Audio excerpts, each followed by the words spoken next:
Hi అండి అందరికీ. మనం సోషల్కి సంబంధించి 7th క్లాస్ ఎవ్రీ లెసన్ నుంచి వచ్చే బిట్స్ అన్నీ కూడా మనం కంప్లీట్ చేయడం జరిగింది. మరి 8th క్లాస్కి వచ్చేసరికి ఇది హిస్టరీలో 6th లెసన్ అనమాట. 8th క్లాస్ కూడా కంప్లీట్ చేయడం జరుగుతుంది త్వరలోనే. పర్ డే మినిమము ఒక్క వీడియో అయినా పెట్టడం జరుగుతుంది సోషల్ నుంచి. కాబట్టి అక్కడ ఫస్ట్ బిట్ మనం చూసుకున్నట్లయితే 17వ శతాబ్దం ప్రారంభంలో భారతదేశ పశ్చిమ తీరంలో హిందూ మహాసముద్రం వాణిజ్యానికి అత్యంత ముఖ్యమైన వాడరేవు ఏది? చూడండి, హిందూ సముద్రానికి సంబంధించిన వాణిజ్యానికి అతి ముఖ్యమైన వాడరేవు ఏది? చూడండి, 17వ శతాబ్దం ప్రారంభంలో భారతదేశ పశ్చిమ తీరానికి సంబంధించిందనమాట. ఏ వాడరేవు అంటే Surat Vadarevu. Option 4 is right answer. ఈ బిట్ మనకి ఫస్ట్లోని అక్కడ పిక్చర్ కింద కూడా ఇవ్వడం జరిగింది. మీకు పేజ్ నెంబర్ కూడా మెన్షన్ చేయడం జరిగింది, చూడొచ్చు. నెక్స్ట్ వన్, సూరత్ వాడరేవు ఏ రాష్ట్రంలో కలదు? మనకి పేజ్ నెంబర్ 141లోనే ఉంటుంది. ఇది అక్కడే ఉంది. ఇది ఏ రాష్ట్రంలో ఉందంటే గుజరాత్లో కలదు. 1850 నుంచి ఇనుము ఉక్కు పరిశ్రమ అభివృద్ధి చెందడం ప్రారంభమైనప్పుడు ప్రపంచ కర్మాగారంగా ప్రసిద్ధి చెందినటువంటి దేశం ఏది? చూడండి, ప్రపంచ కర్మాగారంగా ప్రసిద్ధి చెందింది ఇనుము ఉక్కు అభివృద్ధి చెందడం ప్రారంభమైనప్పుడు. మరి ఆ దేశం ఏది? Option 4 is right answer. Britain అన్నమాట. నెక్స్ట్ వన్, ఆధునిక ప్రపంచంలో పారిశ్రామిక విప్లవానికి కీలకమైనటువంటి 2 పరిశ్రమలు ఏమిటి? ఆధునిక ప్రపంచంలో పారిశ్రామిక విప్లవానికి కారణమైన 2 పరిశ్రమలు ఏమిటి? ఏ పరిశ్రమలు అంటే నూలు వస్త్రాలు మరియు ఇనుము ఉక్కు పరిశ్రమలు. Option 4 is right answer. యంత్రాల ద్వారా నూలు వస్త్రాలు ఉత్పత్తిలో 19వ శతాబ్దిలో పారిశ్రామికంగా అగ్రస్థానంలో ఉన్నటువంటి దేశం ఏమిటి?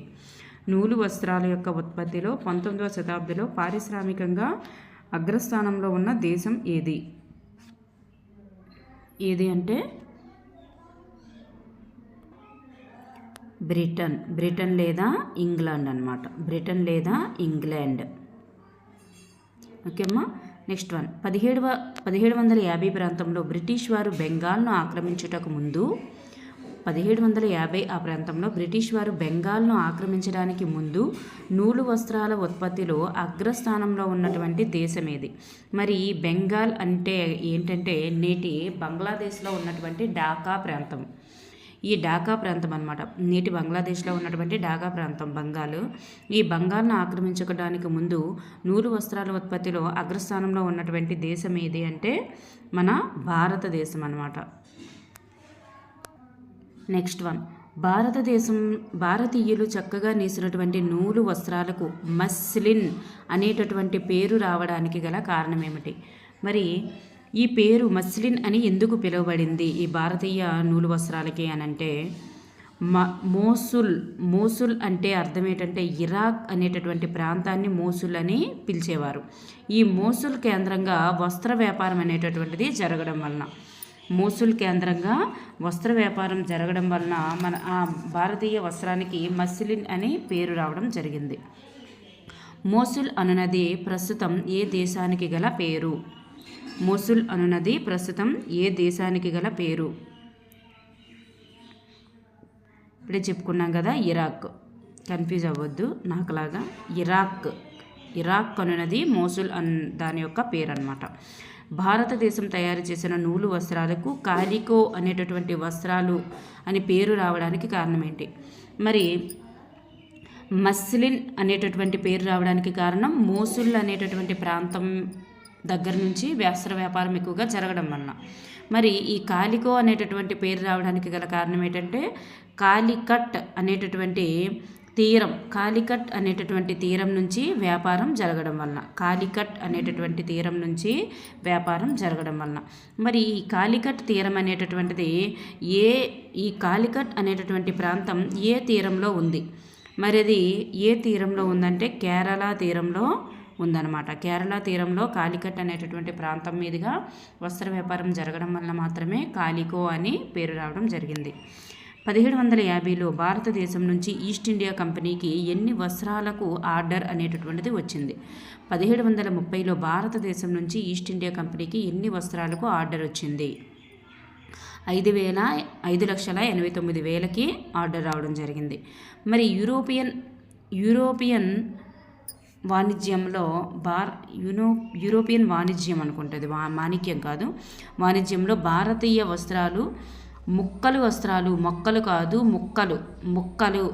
వస్త్రాలు అనేటటువంటి పేరుతో ప్రసిద్ధి చెందాయి. ఈ ముక్కలు వస్త్రాలలో ఒక్కొక్క వస్త్రం యొక్క ముక్క సైజు అనేటటువంటిది ఎంత ఉంది? ముక్క సైజు అనేటటువంటిది ఎంత ఉంది అని చూసుకున్నట్లయితే 10 గజాల పొడవు మరియు 1 గజం వెడల్పు. 10 గజాల పొడవు ఉండేది, 1 గజం వెడల్పు ఉండేది. ఇలా 10 గజాల పొడవు ఉంటే 1 గజమైన వెడల్పుతోటి ఇలా ఉండేవన్నమాట ఈ ముక్క వస్త్రాలు అనేటటువంటివి. నెక్స్ట్ వన్, 1730లో ఇంగ్లీష్ ఈస్ట్ ఇండియా కంపెనీ కోల్కతాలోని తమ ప్రతినిధులకు 5,89,000 వస్త్రాలకు ఆర్డర్ ఇచ్చింది. అయితే ఈ జాబితాలో గల వస్త్రాల రకాలు, మరి ఈ ఇన్ని రకాల వస్త్రాలకు ఆర్డర్ ఇచ్చింది. మరి ఏ రకాల వస్త్రాలు కావాలని ఆర్డర్ ఇచ్చిందంటే 98 రకాల నూలు మరియు పట్టు వస్త్రాలని ఆర్డర్ ఇచ్చిందనమాట. 98 రకాల నూలు వస్త్రాలు మరియు పట్టు వస్త్రాలకి ఆర్డర్ ఇచ్చిందనమాట. 98 రకాలు కావాలని. నెక్స్ట్ వన్, బ్రిటిష్ నుంచి భారతదేశానికి ఆర్డర్లను పంపించడానికి బ్రిటన్ ఎన్ని సంవత్సరాల ముందుగానే ఆర్డర్ చేసుకునేది?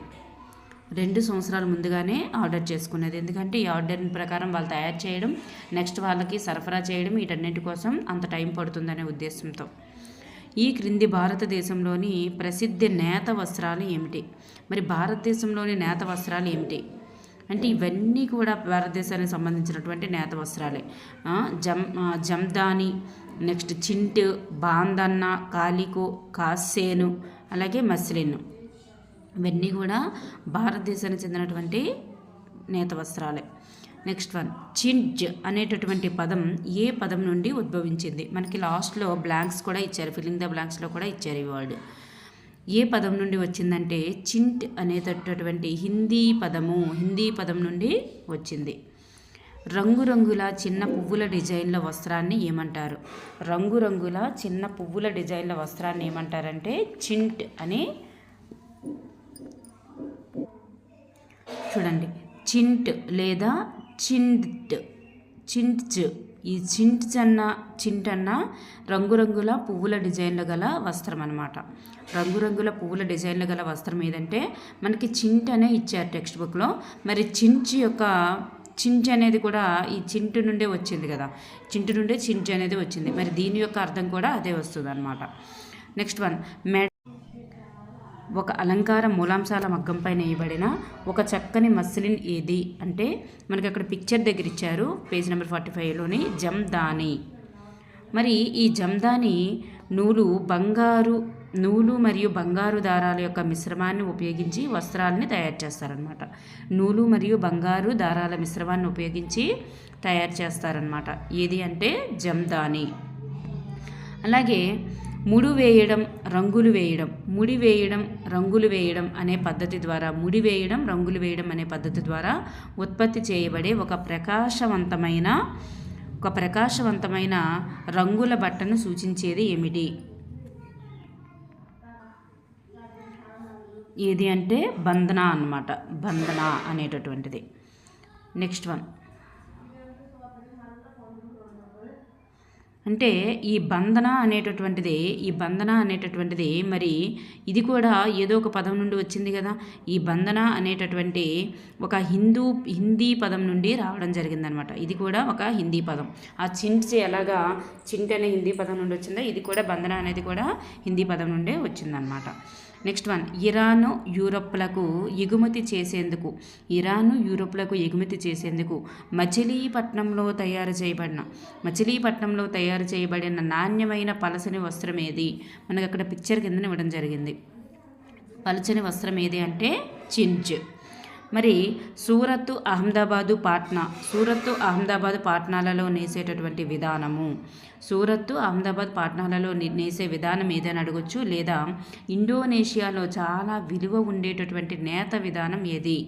ఇండోనేషియాలో చాలా విలువైనటువంటి చాలా విలువ ఉండే నేత విధానం ఏది అంటే పటోలా పద్ధతి. నెక్స్ట్ వన్ ఢాకా అంటే నేటి బెంగాల్ అనమాట. అదే బెంగాల్ అంటే ఢాకా అంటే బెంగాల్, ఇప్పుడు నేటి బంగ్లాదేశ్లో ఉంటుందన్నమాట. లక్నో అంటే యునైటెడ్ ప్రావిన్స్. లలో ప్రసిద్ధి పొందినటువంటి నేత విధానం ఏమిటి అంటే జమ్దాని అనేటటువంటి పద్ధతి. నెక్స్ట్ వన్ రాజస్థాన్, గుజరాత్లలో అధికంగా ఉత్పత్తి చేసే నేత డిజైను మరియు చూడండి ఈ రెండింటి ప్లేసుల్లో అధికంగా ఉత్పత్తి చేసే నేత డిజైన్ అనే అడగొచ్చు, లేదా డిజైన్ మధ్యలో నుండి ఇలా గీతలా వస్తుంది. డిజైన్ మధ్యలో నుంచి ఇలా గీతలా వస్తుంది అనమాట. మధ్యలో నుంచి వెళ్తున్నటువంటి పట్టు మరియు బంగారు దారంతో కలిసినటువంటి ఎంబ్రాయిడరీతో కలిపి కుట్టేటటువంటి డిజైన్ ఉంటుంది అనమాట. ఎక్కడ ఉంటుంది అలాంటి మధ్య గీత అనేటటువంటిది ఉంటుంది. దేనికంటే బందన్నా అనేటటువంటి డిజైన్. ఈ బందన్నా అనేటటువంటి డిజైన్ ఎక్కడ ఏ ప్లేసుల్లో ఉందంటే రాజస్థాను, గుజరాత్. బందనా అనేటటువంటిది రాజస్థాను, గుజరాత్. చూడండి ఒక్కొక్క దానికి కూడా ఏ ప్లేసెస్ అనేది ఇవ్వడం జరిగింది. నెక్స్ట్ వన్ పోర్చుగీస్ వారు మొట్టమొదటిగా దీని వ్యాపారం కోసం కాలికట్ నగరానికి వచ్చి అక్కడ నుండి వస్త్రాల వ్యాపారం అనేటటువంటిది దిగుమతి చేశారు. ఏంటి అంటే ఏది అంటే సుగంధ ద్రవ్యాల కోసం వచ్చారనమాట. సుగంధ ద్రవ్యాల కోసం వచ్చిన వాళ్ళు ఆ పని చేసుకోవడం మానేసి వస్త్రాల దిగుమతి కూడా చేసుకోవడం జరిగింది. నెక్స్ట్ జమ్దాని మరియు నూలు వస్త్రాలు ఏ రంగులలో ఉండేవి? జమ్దానికి సంబంధించినటువంటి నూలు వస్త్రాలు అనేవి ఏ రంగుల్లో ఉండేవి? ఏ రంగులో మిక్స్ అయి ఉంటుంది అంటే బూడిద రంగు మరియు తెలుపు రంగు. 1720లలో ముద్రించిన భారతీయ నూలు వస్త్రాల వాడకాన్ని నిషేధిస్తూ ఇంగ్లాండ్ ప్రభుత్వం అనే ఒక చట్టాన్ని తీసుకురావడం జరిగింది. 1720లో ముద్రించిన భారతీయ నూలు వస్త్రాల యొక్క వాడకాన్ని, ఈ ముద్రణలకు సంబంధించిన వాడకం అంతా కూడా నిషేధించేసి ఇంగ్లాండ్ ప్రభుత్వం ఒక చట్టాన్ని తీసుకొచ్చిందనమాట. అది ఏ చట్టము అంటే కాలికో చట్టము. 1720 కాలికో చట్టం. 1764లో స్పిన్నింగ్ జెన్నీని కనుగొన్నది ఎవరు? 1764లో స్పిన్నింగ్ జెన్నీని కనుగొన్నది ఎవరు? జాన్ కాయే. ఒక కార్మికుడి ద్వారా అనేక కుదురులను ఆపరేట్ చేయగల యంత్రం పేరేమిటి? ఒకే కార్మికుడు ద్వారా అనేక కుదురులను ఆపరేట్ చేయగల యంత్రం పేరేమిటి అంటే స్పిన్నింగ్ జెన్నీ యంత్రం. బ్రిటిష్ ప్రభుత్వ రక్షణలో ఆంగ్ల వస్త్ర వ్యాపారులు మొదటగా అభివృద్ధి చేసినటువంటి ముద్రణా పరిశ్రమ ఏది? చూడండి బ్రిటిష్ ప్రభుత్వ రక్షణలో ఆంగ్ల వస్త్ర వ్యాపారులు మొదటిగా అభివృద్ధి చేసిన ముద్రణా పరిశ్రమ ఏదంటే కాలికో ముద్రణా పరిశ్రమ. అంటే బ్రిటిష్ వారి యొక్క నేత పని వారికి డిమాండ్ తగ్గుతుందని చెప్పేసి కాలికో చట్టం తీసుకొచ్చి ఆ పరిశ్రమని అభివృద్ధి చేయడం జరిగిందనమాట. నెక్స్ట్ వన్ డచ్ వారు ఫ్రెంచ్ వారు ఆంగ్లేయులు లాంటి యూరోపియన్ వర్తక కంపెనీలు భారతదేశంలోకి దేనిని దిగుమతి చేసుకొని నూలు పట్టు వస్త్రాలు కొనుగోలు చేసేవారు? దేనిని దిగుమతి చేసుకొని నూలు పట్టు వస్త్రాలు కొనుగోలు చేసేవారు అంటే విలువైనటువంటి వెండిని తెచ్చేవాళ్ళు, నూలు పట్టు వస్త్రాలను తీసుకువెళ్ళేవాళ్ళు అనమాట. నెక్స్ట్ వన్ 17వ శతాబ్దం నాటికి డచ్ స్థావరాలు ఏ తీరంలో ఏర్పాటు చేయబడ్డాయి? డచ్కు సంబంధించినటువంటి స్థావరాలు ఏ తీరంలో ఏర్పాటు చేయబడ్డాయి? కొచ్చిన్ తీరము. ముల్ముల్లు జిందాని వంటి నేత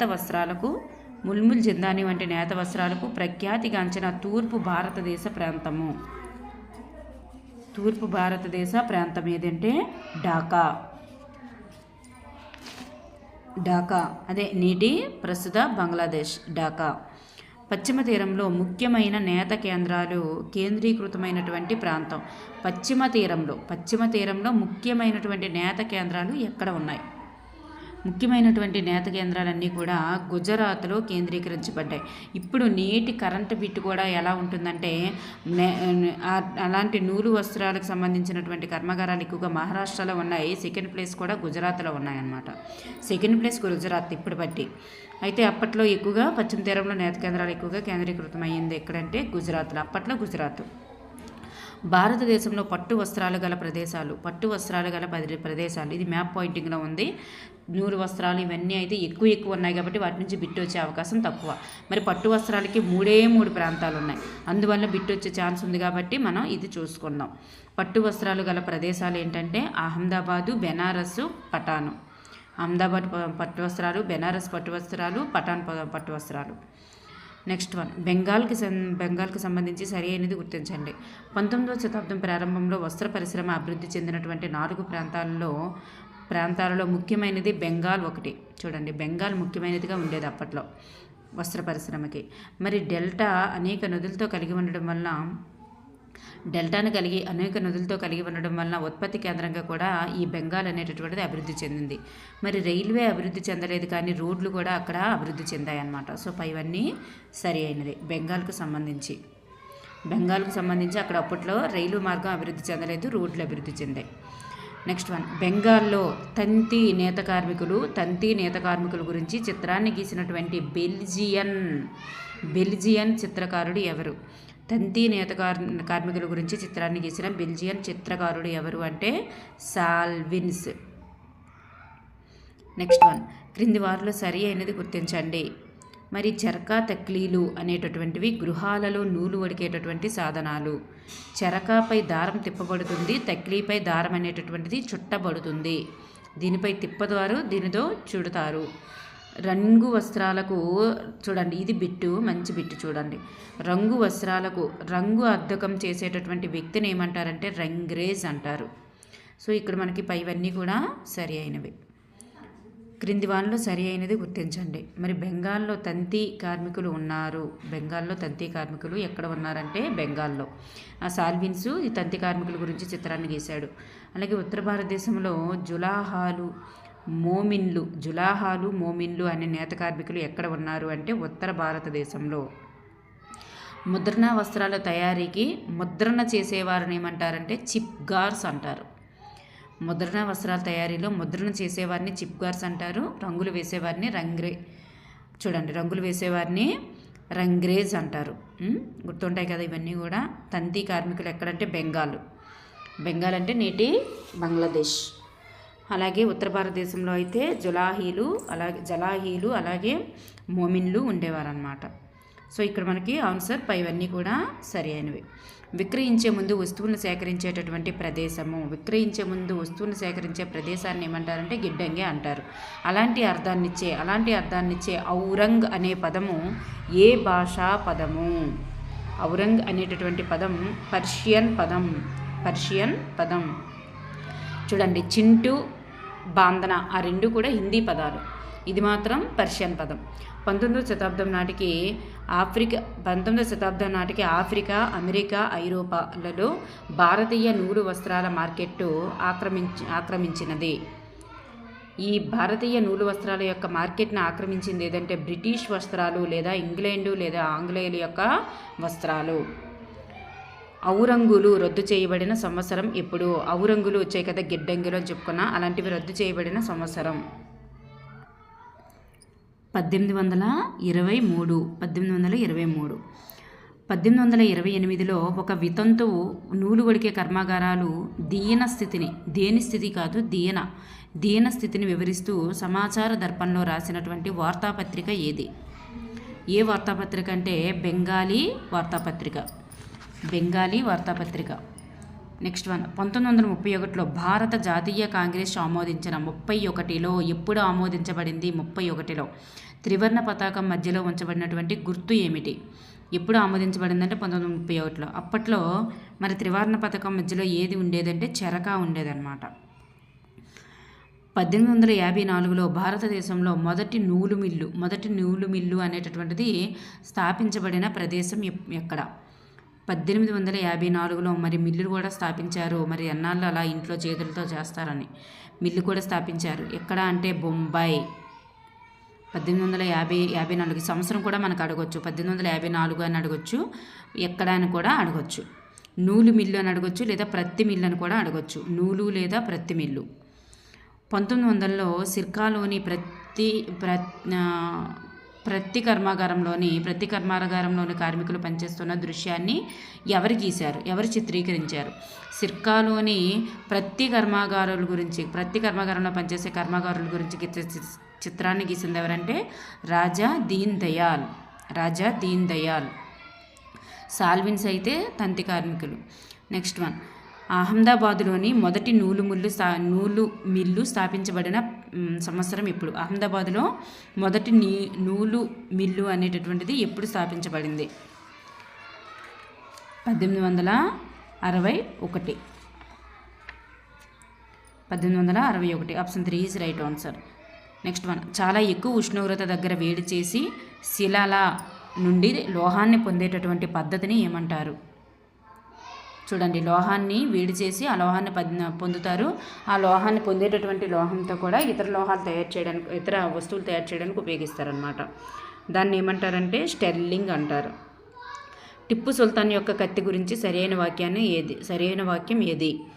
ఈ కత్తి దక్షిణ భారతదేశంలో ఉత్పత్తి చేసి ప్రత్యేక రకపు కర్బన ఉక్కు వూడ్జ్తో తయారు చేయబడింది. ఈ కత్తిని లండన్ మ్యూజియంలో భద్రపరిచారు. ఈ కత్తి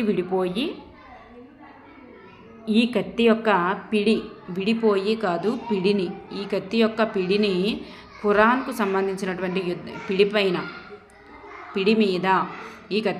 మీద ఖురాన్కు సంబంధించినటువంటి యుద్ధ విజయాల ఉల్లేఖనాలు బంగారంతో రాయబడ్డాయి. సో ఇక్కడ పైవన్నీ కూడా సరి అయినవి. నెక్స్ట్ వన్, ఈ క్రింది వానిలో సరి అయిన దానిని గుర్తించండి. వూడ్జ్ అనేది ఆంగ్లీకరించిన కన్నడ పదము. చూడండి, ఈ వూడ్జ్ అనేది ఆంగ్లీకరించినటువంటి కన్నడ పదం. సో కన్నడ పదం నుండి ఈ వూడ్జ్ అనేది రావడం జరిగిందని గుర్తుపెట్టుకోవాలి. నెక్స్ట్ వన్, వూడ్జ్ బుక్ అనేటటువంటిది 19వ శతాబ్ది మధ్యలో పూర్తిగా తన ప్రాముఖ్యతను కోల్పోయింది. సో ఇక్కడ పై రెండు కూడా సరి అయినవి. టిప్పు సుల్తాన్ యొక్క కత్తి అతి పదునైన దృఢమైన అంచులు కలిగి ఉండుటకు గల కారణం ఏమిటి? మరి అది అంత దృఢంగా పదునైన అంచులు కలిగి ఉండడానికి కారణం ఏంటంటే ఆప్షన్ 1 అనమాట. ఇనుములో పొందుపరిచినటువంటి అతి చిన్న కర్బన స్ఫటికాలు వలనే దానికి అంత పదునైన తనమనేటటువంటిది వచ్చిందనమాట. కర్బన ఉక్కు వూడ్జ్ వలన అయినా ఆన్సర్ అవుతుంది. ఇనుములో పొందుపరిచిన కర్బన స్ఫటికాలు అయినా ఆన్సర్ అవుతుంది, కర్బన ఉక్కు వూడ్జ్ అయినా అవుతుందన్నమాట.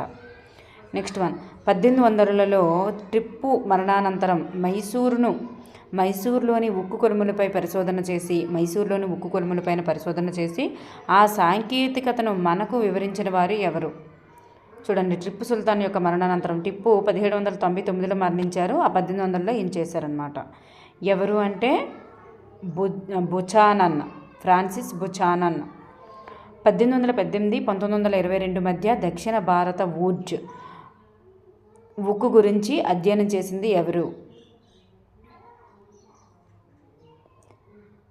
దక్షిణ భారతదేశ వూడ్జ్ బుక్ గురించి అధ్యయనం చేసింది ఎవరు? Michael Faraday. బెల్లోస్కి సంబంధించి సరి అయినది గుర్తించండి. పక్కన మనకి బెల్లోస్ అని ఒక దీన్ని ఇచ్చారు బాక్స్లో. ఈ బెల్లోస్కు సంబంధించి సరి అయినది గుర్తించండి. మరి బొగ్గును మండించుటకు గాలిని పంపు చేసేటటువంటి ఒక సాధనాన్ని బెల్లోస్ అంటారు.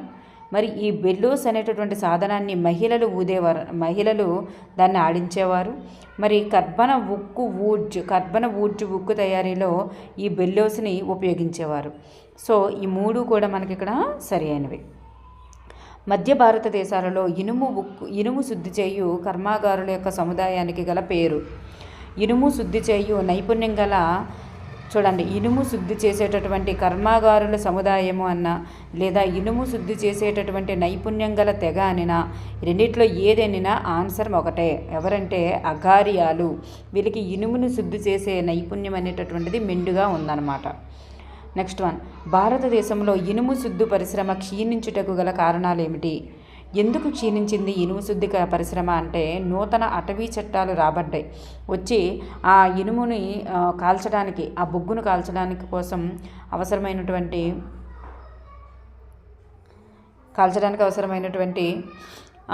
కలప అనేటటువంటిది వాళ్ళకి ఉండేది కాదనమాట.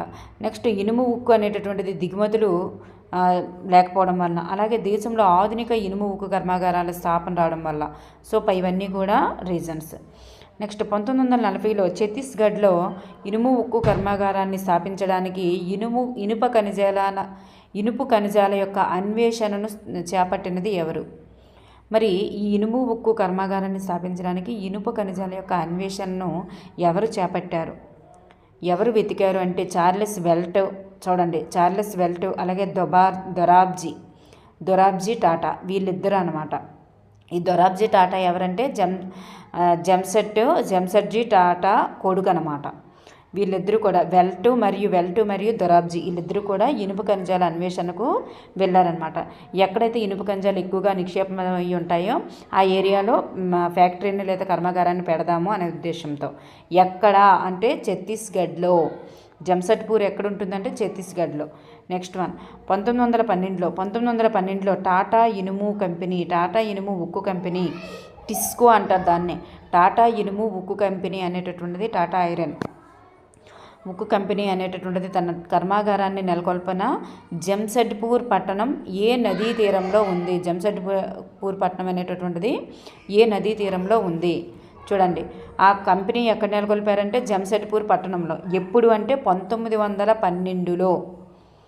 చూడండి, 1912లో నెలకొల్పారు. ఎక్కడంటే జంషెడ్పూర్ పట్టణము. ఏ నదీ తీరంలో అంటే సువర్ణరేఖ నదీ తీరంలో. జంషెడ్పూర్ పట్టణం ఏ నదీ తీరంలో ఉంది అంటే జంషెడ్పూర్ పట్టణం సువర్ణరేఖ నదీ తీరంలో ఉంది అని కూడా గుర్తుపెట్టుకోవాలి. ప్రపంచంలో అత్యుత్తమమైనటువంటి ఖనిజాలు గల రాజారా కొండల్లో ఇనుప ఖనిజాలు అన్వేషించుటకు. చూడండి, ప్రపంచంలోనే అత్యుత్తమైనటువంటి ఇనుప ఖనిజాలు కలిగినటువంటి కొండలు ఏవంటే రాజారా కొండలు. మరి ఈ రాజారా కొండల్లో ఇనుప ఖనిజాలు అన్వేషించుటకు ఈ వెల్ట్ మరియు దొరాబ్జీలు ఉన్నారు కదా, ఈ వెల్ట్ మరియు దొరాబ్జీలు వెతుకుతున్నప్పుడు సహకరించినటువంటి ఇనుప కార్మికులు ఎవరు? మరి ఆ ఇనుప కార్మికుల్లో బాగా నైపుణ్యం ఉన్నవారు ఎవరంటే అగర్యాలు. ఈ అగర్యాలే వాళ్ళకి సహాయం అందిస్తారు. భారతీయ రైల్వే పట్టాల సరఫరా కోసం భారతీయ రైల్వే టిస్కోపై ఆధారపడుటకు గల కారణం ఏమిటి? మరి ఈ రైలు పట్టాల సరఫరా కోసం భారతీయ రైల్వే పట్టాల సరఫరా కోసం టిస్కోపైనే ఎందుకు ఆధారపడింది?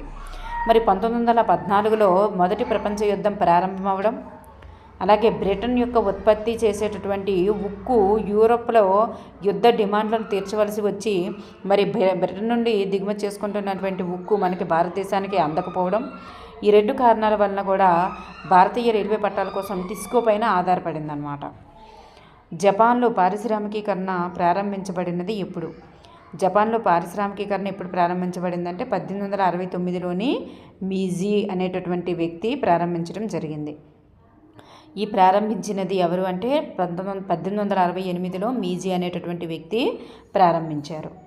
ఓకే అండి, థ్యాంక్ యూ ఎవరీవన్.